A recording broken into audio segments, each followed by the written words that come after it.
Hello all and welcome to another session of Acadza. अपने previous lecture में हमने देखा था method of preparation of ether using alkene and alcohol और आज के सेशन में हम देखेंगे some more methods of preparation of ether. आज हम देखने वाले हैं एक बहुत ही इंपॉर्टेंट मेथड जिससे हम ईथर को प्रिपेयर करते हैं which is called as Williamson synthesis. इसमें होता क्या है, सोडियम एल्कोक्साइड या एल्कोक्साइड आयन का रिएक्शन जब आप करवाते हो एल्काइल हैलाइड के साथ तो ईथर का प्रिपरेशन होता है और इस प्रोसेस को बोलते हैं Williamson synthesis. So this is a good method to prepare ether and in fact आप इस मेथड से symmetrical as well as unsymmetrical ether दोनों प्रिपेयर कर सकते हो। आप इससे सिमेट्रिकल एंड अनसिमेट्रिकल ईथर दोनों प्रिपेयर कर सकते हो। एंड इसके पहले जो मेथड मैंने आपको डिस्कस किया था ईथर का प्रेपरेशन यूजिंग अल्कोहल, अगर आप लोगों को याद हो, जिसमें हमने दो मॉलिक्यूल्स लिए थे अल्कोहल के और एसिडिक मीडियम में उसका रिएक्शन करवा रहे थे रिलेटिवली लो टेम्परेचर पे, राइट। तो वहां पे क्या हो रहा था, वहां पे आपको क्या मिल रहा था, वहां पे आपको ईथर मिल तो रहा था क्योंकि वहां पे इंटरमॉलिक्यूलर डिहाइड्रेशन हो रहा था, तो वो जो ईथर वहां पे मिलती थी आपको वो सिमेट्रिकल ईथर मिलती थी। बट विलियमसन सिंथेसिस मेथड में आपको symmetrical as well as unsymmetrical दोनों ईथर का फॉर्मेशन हो सकता है। आप देखो लाइक यहाँ पे अगर हम इसको आर डैश ले लें, so this will be what, R O R dash, that means आपको symmetrical as well as unsymmetrical ether दोनों मिल सकती है। एंड यहाँ पे बेसिकली आप देखो तो हो क्या रहा है, Na plus is combining with X minus, ठीक है, ये X माइनस के साथ मिलके NaX दे रहा है। Like for example if you are taking alkyl chloride तो यहाँ पे आपको NaCl मिलेगा एंड ये क्या हो जाएगा, RO minus is combining with this positive part two give ROR ether, ठीक है। तो यहाँ पे आप देखिए इसमें कुछ इंपॉर्टेंट चीजें जो आपको ध्यान में रखनी है वो ये है कि जब भी आपको ईथर का प्रेपरेशन करना है using alkyl halide and alkoxide ion, so a very important thing that you have to keep in mind is that कि जो भी आप alkyl halide यहाँ पे यूज कर रहे हो वो alkyl halide आपका स्टेरिकली लेस हिंडर्ड होना चाहिए। इसीलिए हम यहाँ पर प्रेफरेबली क्या यूज करते हैं, we are using primary alkyl halide। हम प्रेफरेबली प्राइमरी अल्काइल हैलाइड को क्यों यूज करते हैं, सो दैट वहां पे आपका ईथर का फॉर्मेशन हो। और ये जो रिएक्शन है ये एक्चुअली प्रोसीड करती है न्यूक्लियोफिलिक सब्स्टिट्यूशन, आई मीन इसका जो मैकेनिज्म होता है that is your nucleophilic substitution mechanism. SN2 mechanism follow करता है ये बाइमोलिकुलर न्यूक्लियोफिलिक सब्स्टिट्यूशन, ठीक है। तो यहाँ पे आप अगर प्राइमरी अल्काइल हैलाइड ले रहे हो तो आपका जो रिएक्शन होगा उसमें सब्स्टिट्यूशन जो है वो बहुत इजीली हो जाएगा। बट जैसे जैसे आप अल्काइल ग्रुप को हिंडर्ड लोगे, स्टेरिकली हिंडर्ड लोगे, तो आपको पता है कि सोडियम एल्कोक्साइड इस रिएक्शन में तो न्यूक्लियोफाइल के जैसे एक्ट कर रहा है, बट आपको पता है कि एल्कोक्साइड आयन जो है it can even act as a very good base. तो आप जितना ज्यादा अल्काइल हैलाइड को हिंडर्ड लोगे वहां पे न्यूक्लियोफाइल के chances, I mean alkoxide ion का जो है to act as a nucleophile, इसकी टेंडेंसी वहां पे कम हो जाएगी। इनफैक्ट ये बेस के जैसे काम करने लगेगा और वहां पे एलिमिनेशन रिएक्शन जो है वो डोमिनेट करने लगेगी। तो इंस्टेड ऑफ गेटिंग ईथर वहां पे आपको क्या मिलेगा, वहां पे आपको एल्कीन का फॉर्मेशन हो जाएगा। तो इसीलिए हमें यहाँ पे एक चीज बहुत इंपॉर्टेंटली जो ध्यान में रखनी है दैट आपका अल्काइल हैलाइड जो है वो स्टेरिकली लेस हिंडर्ड होना चाहिए। And as I already discuss कि आप इससे सिमेट्रिकल एंड अनसिमेट्रिकल ईथर दोनों प्रिपेयर कर सकते हो।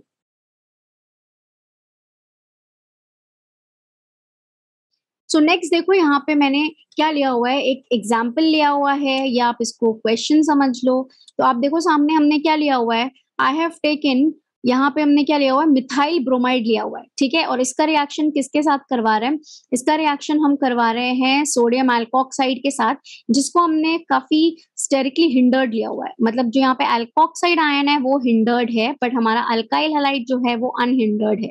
तो यहाँ पे आप देखो this is your Br which is the leaving group, Br minus यहाँ से बाहर निकलेगा लीविंग ग्रुप के फॉर्म में माइनस डेल्टा प्लस डेल्टा, और सामने आपका प्रेजेंट है न्यूक्लियोफाइल। तो न्यूक्लियोफाइल अगर हिंडर्ड है तो इसको कोई प्रॉब्लम नहीं है क्योंकि वो जाकर के क्या कर रहा है, वो आपके ऑपोजिट डायरेक्शन में जिधर से लीविंग ग्रुप निकल रहा है रियर साइड से अटैक कर रहा है, ठीक है।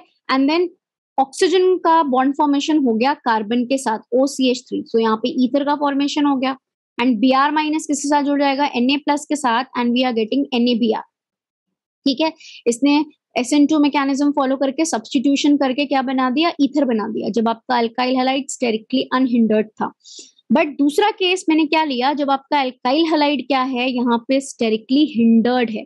आप देखो यहाँ पे हमने क्या लिया हुआ है, यहाँ पे ब्रोमीन जिस कार्बन के साथ जुड़ा हुआ है that is the tertiary group. ठीक है, तो अभी इसके साथ जब हम सोडियम एल्कोक्साइड का रिएक्शन करवाते हैं, तो ठीक है, यहाँ पे जो हमने आपका RO माइनस ग्रुप लिया हुआ है वो अनहिंडर्ड है। इवन इफ अगर आप हिंडर्ड लेते हो तो कोई प्रॉब्लम नहीं होती ज्यादा, बट यहाँ पे हमने देखो इसको अनहिंडर्ड लिया है और अल्काइल हैलाइड को हिंडर्ड लिया है। तो क्या हो रहा है, जब अल्काइल हैलाइड हिंडर्ड होगा तो इसको जाकर के अटैक करने में प्रॉब्लम होगी, बिकॉज इसको इन सारे ग्रुप से क्या मिलेगा, रिपल्शन मिलेगा, तो ये इसको इजिली अप्रोच नहीं कर पा रहा। देयरफॉर क्या होगा कि ये जो न्यूक्लियोफाइल है इसके लिए इस अल्काइल हैलाइड पे अटैक करना जो है वो उतना फीजिबल नहीं होगा। इंस्टेड ये क्या करेगा, एज आई ऑलरेडी सेड कि ये जो एल्कोक्साइड आयन है this can even act as a very good base, ये बेस के जैसे भी काम कर सकता है। तो ये क्या करेगा, इसके लिए ज्यादा इजी क्या होगा, इसके लिए ज्यादा इजी होगा आपका यहाँ से हाइड्रोजन लेना। ठीक है, आई मीन हम यहाँ से भी ले सकते हैं, कहीं से भी आप निकालो, it is the same thing जो कि अभी इसके पास है, because all three groups are same, है ना, यहाँ पे तीनों ग्रुप CH3 है। तो अभी इस बेस के लिए ज्यादा इजी क्या हो जाएगा, O माइनस के लिए यहाँ से H प्लस निकालना ज्यादा इजी हो जाएगा, और यहाँ से Br माइनस बाहर निकला, यहाँ से Br माइनस बाहर निकलेगा तो कार्बन पे प्लस आएगा, और ये जो बेस है क्योंकि ये इतना हिंडर्ड ग्रुप है तो instead of attacking on that ये यहाँ से इजिली प्रोटॉन बाहर निकाल लेगा, एंड एज अ रिजल्ट इस कार्बन पे क्या आ रहा था, पॉजिटिव, बिकॉज Br माइनस निकल रहा था, और अगर H प्लस बाहर निकला तो कार्बन पे नेगेटिव। एज अ रिजल्ट यहाँ पे क्या हो जाएगा, पाई बॉन्ड फॉर्मेशन। तो आप देखो यहाँ पे क्या हो गया, CH2 double bond C, CH3 that means यहाँ पे हो गया एल्कीन का फॉर्मेशन। ठीक है, Br माइनस ने किसके साथ कंबाइन किया, Na प्लस के साथ, NaBr बन गया, एंड CH3O माइनस ने क्या लिया था, H प्लस लिया था, and therefore it gets converted to alcohol. ठीक है, आपको यहाँ पे ईथर कहीं पे भी नहीं मिल रहा, तो यहाँ पे हो गया एलिमिनेशन जब आप स्टेरिकली हिंडर्ड अल्काइल हैलाइड लेते हो। इसीलिए मैंने बोला था कि a very important condition is that alkyl halide unhindered हो, प्रेफरेबली हम प्राइमरी अल्काइल हैलाइड को यूज करते हैं। Now if you see I have taken an example, या यहाँ पे आप क्वेश्चन बोल दो, एग्जाम्पल देख लो, तो यहाँ पे हमने क्या लिया हुआ है, यहाँ पे लिया हुआ है फिनॉल। ठीक है, तो सबसे पहले तो फिनॉल को बेस के साथ रिएक्ट करा के किसमें कन्वर्ट कर लिया, फिनॉक्साइड आयन में कन्वर्ट कर लिया, सोडियम फिनॉक्साइड, या simply I am writing phenoxide. ठीक है, अब इसका रिएक्शन आप किसके साथ करा रहे हो, अल्काइल हैलाइड के साथ करा रहे हो। आपके पास है अल्काइल हैलाइड एंड एल्कोक्साइड या फिनॉक्साइड। ठीक है, मतलब ये हो गया आपका ऐसा ग्रुप जिसमें लिविंग ऐसा मॉलिक्यूल जिसमें लिविंग ग्रुप प्रेजेंट है, and this can act as what, nucleophile. तो यहाँ पे X माइनस को हटा के ये वाला ग्रुप लगा दो तो क्या बन जाएगा, ईथर का फॉर्मेशन होगा। तो देखो बेसिकली यहाँ पे हो क्या रहा है, यहाँ पे X माइनस जो कि लिविंग ग्रुप है ये बाहर निकल रहा है, और आपका O माइनस जो कि न्यूक्लियोफाइल के जैसे एक्ट कर रहा है ये आकर के अटैक कर रहा है ऑपोजिट साइड से अल्काइल ग्रुप पे, न्यूक्लियोफिलिक सब्स्टिट्यूशन बायमोलिक्यूलर, क्या हो गया यहाँ पे ईथर का formation, and in fact it is your alkyl aryl ether, है ना, इसमें क्या है, एक एरोमेटिक ग्रुप भी जुड़ गया, एंड ये क्या बन गया, NaX।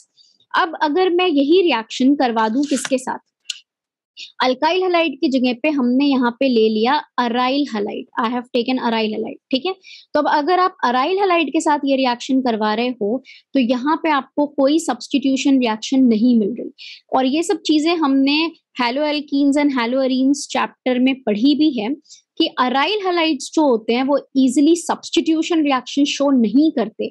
क्यों, क्योंकि यहाँ पे जो लोन पेयर होता है प्रेजेंट ऑन दी हैलोजन ये इस बेंजीन रिंग के साथ रेजोनेंस में होता है, जिसकी वजह से क्या होता है, यहाँ पे क्या आता है, डबल बॉन्ड कैरेक्टर आ जाता है ना। ठीक है, रिंग में क्या आ जाता है, you have the double bond character in the ring, partial I mean carbon and halogen के बीच में डबल बॉन्ड कैरेक्टर हो जाता है, therefore it is difficult to break the CX bond, है ना। CX बॉन्ड जो होता है वो इजिली आपका ब्रेक नहीं कर पाता। ये इजीली ब्रेक नहीं कर पाता, ठीक है, ये इजीली ब्रेक नहीं कर पाता। और अगर आप देखो तो बहुत सारे और भी रीजंस थे, मैंने बताया था ना कि बेंजीन रिंग जो होती है वो खुद क्योंकि इलेक्ट्रॉन डेंसिटी काफी ज्यादा होती है तो न्यूक्लियोफाइल का अटैक इसके ऊपर फेवर्ड नहीं होता, इसलिए अराइल हैलाइड्स जो होते हैं वो आपके generally nucleophilic substitution reaction normal conditions में तो शो नहीं करते, वो शो करते हैं बट उसके लिए आपको कुछ और कंडीशंस में रिएक्शन करानी पड़ती है। तो यहाँ पे अराइल हैलाइड के साथ यहाँ पे आपका न्यूक्लियोफिलिक सब्स्टिट्यूशन रिएक्शन नहीं हो रहा and you won't be getting this product. मतलब अगर आप ये मान के चल रहे हो कि यहाँ पे हमें ये प्रोडक्ट मिलना चाहिए था तो ये प्रोडक्ट नहीं मिलेगा, ठीक है, we won't be getting this product. That means अगर हमें अराइल ग्रुप को इनकॉर्पोरेट करना है ईथर में तो ये अराइल वाला पार्ट हमेशा किसमें प्रेजेंट होना चाहिए, ये आपका प्रेजेंट होना चाहिए न्यूक्लियोफाइल में, it shouldn't be present into your halide part, ठीक है। Now another reaction which I have taken here using alkyl halide for the preparation of ether is कि जब आप अल्काइल हैलाइड का रिएक्शन करवा दो सिल्वर ऑक्साइड के साथ, एंड इम्पोर्टेंटली यहाँ पे आपको ध्यान देने वाली बात जो है वो ये है कि आप रिएक्शन करवा रहे हो ड्राई सिल्वर ऑक्साइड के साथ। जब आप ड्राई सिल्वर ऑक्साइड के साथ रिएक्शन करवा रहे हो विद अल्काइल हैलाइड तो आपको क्या मिल रहा है, आपको मिल रहा है ether ROR using 2 moles of alkyl halide in presence of dry silver oxide, आपको क्या मिला ROR ईथर का फॉर्मेशन। एंड ये क्या हो जाएगा, X जो है वो सिल्वर के साथ कंबाइन करके AgX, और अगर आपने यहाँ पे क्लोरीन ले लिया, लेट्स सपोज यहाँ पे मैं इंस्टेड ऑफ X क्या ले लूं, क्लोरीन ले लूं, ठीक है, तो ये क्या हो जाएगा, यहाँ पे क्या हो जाएगा आपका, this will be your AgCl, है ना। अगर आप इसको RCl ले लो तो यहाँ पे क्या हो जाएगा AgCl, एंड 2 मोल्स लिए तो R, ऑक्सीजन यहाँ से आएगा सिल्वर ऑक्साइड से, राइट, दिस इज Ag2O, तो Ag2O क्या होगा, दिस इज AgO, राइट। तो ये ऑक्सीजन R के साथ जुड़ जाएगा 2 R के साथ, और 2 Ag जो है वो Cl के साथ जुड़ के AgCl दे देंगे, ठीक है। So this is how we can get ether, but आपको ड्राई सिल्वर ऑक्साइड यूज करना है। अगर आप मॉइस्ट सिल्वर ऑक्साइड यूज करते हो तो मॉइस्चर की प्रेजेंस में सिल्वर ऑक्साइड जो है वो आपका बनाता है silver hydroxide, and silver hydroxide में OH माइनस जो है वो क्या करेगा, वो न्यूक्लियोफाइल के जैसे एक्ट करेगा और यहाँ से Cl माइनस को सब्सटीट्यूट करके OH माइनस आएगा, एंड देन व्हाट हैपेंस, यहाँ पे आपको मिलेगा अल्कोहल। तो अगर आप मॉइस्ट सिल्वर ऑक्साइड लेते हो तो आपको यहाँ पे मिलता है अल्कोहल, और अगर आप ड्राई सिल्वर ऑक्साइड लेते हो तो आपको मिलता है ईथर। ये रिएक्शन भी हमने पढ़ी हुई है अल्काइल हैलाइड चैप्टर में। सो आज हमने काफी इंपॉर्टेंट रिएक्शंस देखी जिससे हम क्या प्रिपेयर कर सकते हैं, ईथर। नेक्स्ट सेशन में हम ईथर की प्रॉपर्टीज एंड उसके कुछ इंपॉर्टेंट रिएक्शंस को कवर करेंगे।